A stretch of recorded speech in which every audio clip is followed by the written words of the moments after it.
இது வந்து கீரை கடையிறதுக்கு பருப்பு வேக வச்சுருக்கிறேன். இது நம்ம நிலத்துல இருந்ததுங்க. கொஞ்சம் கொஞ்சம் பிடுங்கிட்டு விட்டுட்டு வந்தோம் இல்லையா, அது எல்லாம் சின்ன சின்னதாக இருந்து இப்போ நல்லா வளர்ந்துருந்து. அதனால் நேற்று போனாங்க, பறிச்சுட்டு வந்துட்டாங்க. வெண்டைக்காவுமே நம்ம நிலத்துல இருந்ததுதாங்க. இதுலேயே 1 2 கொஞ்சம் முத்தின மாதிரி தான் இருக்குது. இதெல்லாம் வந்து கொஞ்சம் முத்திடுச்சின்னு நினைக்கிறேன். அதுக்கப்புறமே இன்னும் 2 கூட முத்தி பொய்யாக இருக்குது ரொம்ப. இது 2மே நல்லாவே முத்திட்டுருங்க. ஏன்னா செடியிலே இருந்தாலும் விதைக்காவது ஆயிரும், விதை கிடச்சிருக்கும். இதையும் பறிச்சுட்டு வந்துட்டாங்க தெரியாமல்.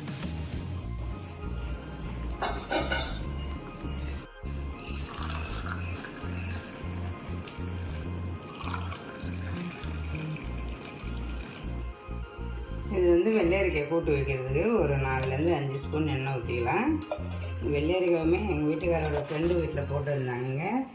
அது கொடுத்து விட்டுருந்தாங்க. கொஞ்சம் நிறையா இருந்தது. நேற்று பசங்க கொஞ்சம் பிஞ்சாக இருந்ததெல்லாம் சாப்பிட்டாங்க. மீதி வந்து நம்ம கூட்டு பண்ணிடலான்னு கட் பண்ணி வச்சுருக்கேன். இந்த பழமும் அவங்க வீட்டில் இருந்து தாங்க வந்தது. இந்த வெள்ளரி பழமும் வெள்ளரிக்காவும் அவங்க வீட்டில் இருந்து தான் கொடுத்து விட்டாங்க. இது ஒரு மாதிரி ரகம்னு நினைக்கிறேன். சின்ன சின்னதாக இருக்குது. இது நல்லா பழுத்து வெடிச்சிடுது தானாகவே இந்த பழம். கடுகு போட்டுக்கலாம்.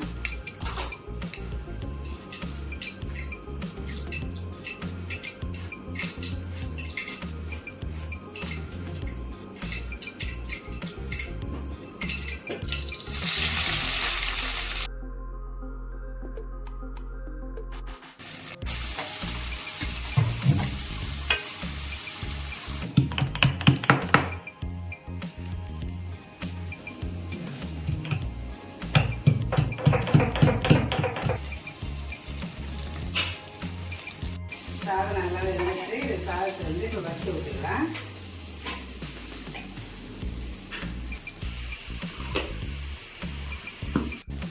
வெங்காயம் இஞ்சி பூண்டு போட்டு நல்லா வதங்கிடுது. கட் பண்ண தக்காளி சேர்த்துக்கலாம். இப்போ கட் பண்ண வெள்ளரிக்காய் சேர்த்துக்கலாம்.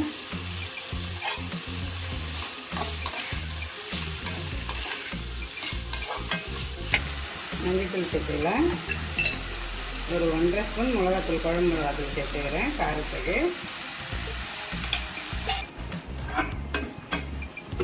நான் வந்து இந்த வெள்ளரிக்காய் கூட்டுக்கு கடலைப்பருப்பு தாங்க வேக வச்சு வச்சுருக்கேன். பச்சை பருப்பு வேணாலும் சேர்க்கலாம். ஆனால் நான் வந்து கடலைப்பருப்பு தான் வேக வச்சு வச்சுருக்கேன். இதை ஒன்றும் பாதியமாக கடைஞ்சி நம்ம வெள்ளரிக்காய் வதங்குது இல்லையா, அதில் ஊற்றிக்கலாம்.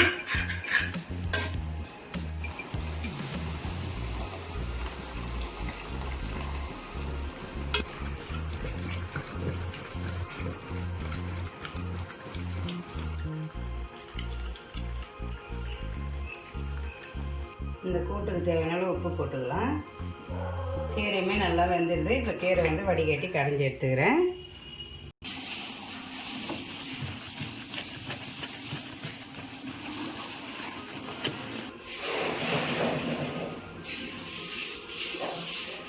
கூட்டு நல்லா ரெடி ஆகிடுது. இப்போ கொஞ்சமாக வந்து கருவேப்பிலை போட்டுக்கலாம். தேங்காய் துருவல் கொஞ்சமாக 1 ஸ்பூன் அளவு தேங்காய் துருவல் சேர்த்துக்கோங்க.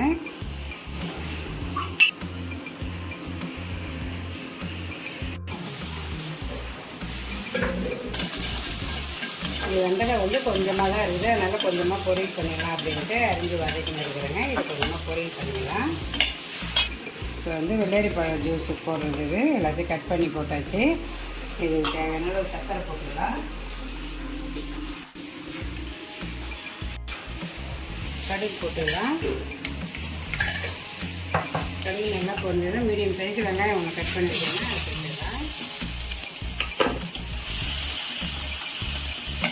ஒரு 1/4 ஸ்பூன் மிளகாத்தூள் போட்டுக்கலாம். கொஞ்சமாக தண்ணி போட்டுக்கலாம்.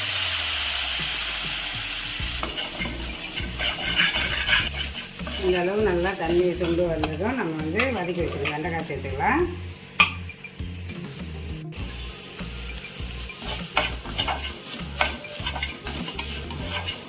கொஞ்சமாக வந்து தயிர் சேர்த்துக்கோங்க. வெண்டைக்காய் பொரிக்கிறவங்க தயிர் சேர்க்கல, டேஸ்ட் நல்லா இருக்குங்க. கொஞ்சமாக சேர்த்துக்கலாம். நீங்கள் நிறைய வெண்டைக்காய் பொரிச்சு செய்கிறீங்கன்னா நிறைய சேர்த்துக்கோங்க. கொஞ்சமாக தேங்காய் பூ போட்டுக்கலாம்.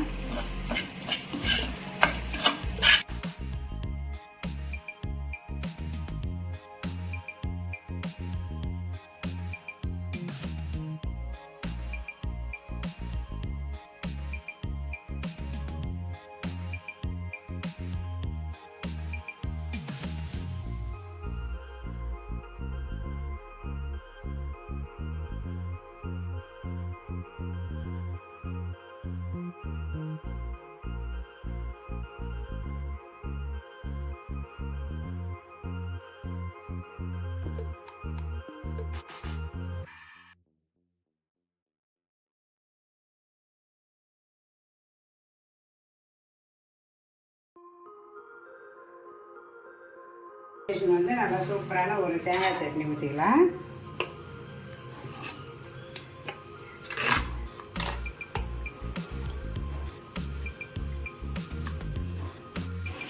இது வந்து ஏபிசி ஜூஸுங்க. நம்ம வந்து இனிமேல் கொஞ்சம் காலையில் குடிக்கலாம் அப்படின்ட்டு கொஞ்சம் வெயிட் லாஸ் பண்ணுறதுக்காக கொஞ்சம் குடிக்கலாம் அப்படின்னு ட்ரை பண்ணுறேன். இது எத்தனை நாளைக்குன்னு தெரியல, பார்க்கலாம். இந்த ஜூஸுமே போட்டாச்சு.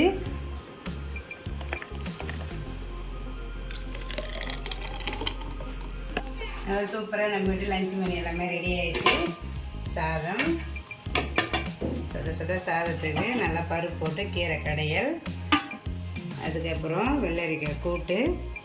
நல்லா சூப்பராக இருக்குதுங்க இந்த வெள்ளரிக்காய் கூட்டு.